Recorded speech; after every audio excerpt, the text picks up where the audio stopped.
Hi dear students, welcome to my YouTube channel. आज मैं आप लोगों के लिए लेकर आया हूँ कक्षा 12वीं विषय भौतिकी असाइनमेंट 6 का सलूशन, जिसमें क्वेश्चन फर्स्ट पूछा गया है, द्रव्यमान क्षति से क्या तात्पर्य है। द्रव्यमान क्षति एवं नाभिकीय बंधन ऊर्जा में संबंध स्थापित कीजिए तथा इसमें प्रतिन्यूक्लियन बंधन ऊर्जा का व्यंजक भी लिखिए।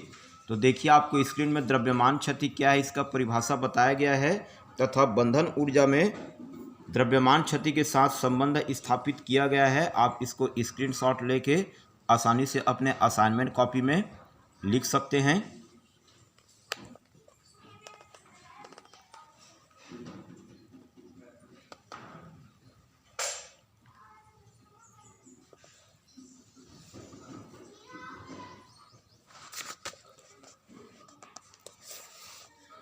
क्वेश्चन सेकेंड, पी एन संधि डायोड किसे कहते हैं। दिए गए चित्र में युक्ति X का नाम लिखिए, इसके परिपथ का चित्र बनाकर कार्यविधि समझाइए।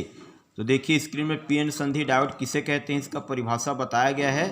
साथ ही साथ चित्र में जो युक्ति X है उसका नाम है पूर्ण तरंग दृष्टिकारी। इसका नामांकित विद्युत परिपथ आपको स्क्रीन में बताया गया है, आप इसको स्क्रीनशॉट ले सकते हैं। पूर्ण तरंग दृष्टिकारी का कार्यविधि आपको स्क्रीन में बताया गया है।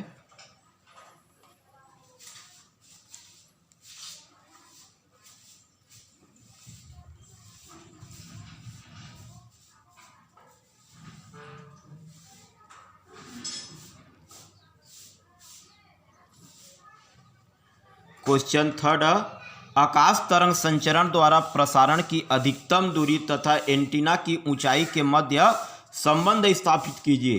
किसी मीनार के शीर्ष पर स्थापित प्रेषक एंटीना की ऊंचाई 32 मीटर तथा अभिग्राही एंटीना की ऊंचाई 50 मीटर है। LOS विधा में संतोषजनक संचार के लिए दोनों एंटीना के बीच की अधिकतम दूरी क्या है। तो देखिए, यहाँ पर आकाश तरंग संचरण द्वारा प्रसारण की अधिकतम दूरी और एंटीना की ऊंचाई के मध्य संबंध स्थापित करने के लिए एक डेरिवेशन है जो आपको स्क्रीन में दिख रहा होगा। इसको स्क्रीनशॉट ले लीजिए।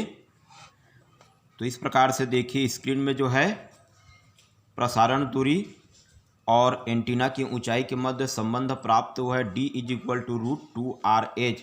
साथ ही साथ एक न्यूमेरिकल क्वेश्चन दिया गया है जो आपको स्क्रीन में दिख रहा होगा, जिसमें LOS विधा में संतोषजनक संचार के लिए दोनों एंटीना के बीच की अधिकतम दूरी DM और इसका वैल्यू जो है लास्ट में प्राप्त होगा 45.5 किलोमीटर। तो आप स्क्रीनशॉट लेके आसानी से अपने असाइनमेंट कॉपी में लिख सकते हैं। क्वेश्चन 4, अ ब स द 4 खंड में है, एक नंबर का। अ दिया है, नैंड गेट को सार्वत्रिक गेट भी कहते हैं, क्यों। ब और गेट का तर्क प्रतीक बनाइए। स दिए गए परिपथ में निर्गत वायु का मान लिखिए। और द दो डायोडों का उपयोग करके द्विनिवेशी एंड द्वारा का एंड गेट का परिपथ चित्र बनाइए। तो देखिए, नैंड गेट को सार्वत्रिक गेट क्यों कहते हैं आपको स्क्रीन में दिखाया होगा।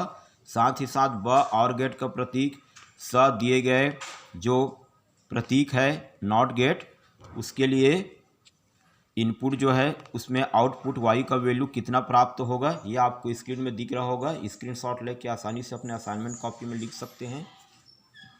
द दो डायोडों का उपयोग करके द्विनिवेशी एंड द्वार का परिपथ चित्र आपको स्क्रीन में दिख रहा होगा। स्क्रीनशॉट लेके आसानी से अपने असाइनमेंट कॉपी में लिख लीजिए। क्वेश्चन 5, उभयनिष्ठ उत्सर्जक ट्रांजिस्टर प्रवर्धक की कार्यविधि परिपथ आरेख बनाकर समझाइए। तो आपको स्क्रीन में देखिए, उभयनिष्ठ उत्सर्जक परिपथ में ट्रांजिस्टर प्रवर्धक के रूप में उपयोग का विद्युत परिपथ आपको स्क्रीन में दिख रहा होगा। साथ ही साथ इसकी कार्यविधि भी स्क्रीन में दिखाया गया है, आप इसको स्क्रीनशॉट ले लीजिए। तो इस प्रकार से कार्यविधि जो है प्रवर्धक के रूप में ट्रांजिस्टर के उपयोग का स्क्रीन में बताया गया है।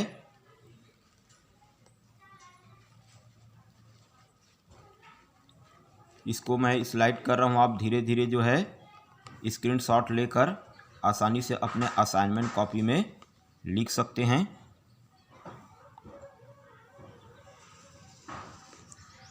तो इस प्रकार से क्लास 12 फिजिक्स असाइनमेंट सी के सारे आंसर जो है आपको स्क्रीन में बताया गया है, आप असाइनमेंट कॉपी में लिख सकते हैं।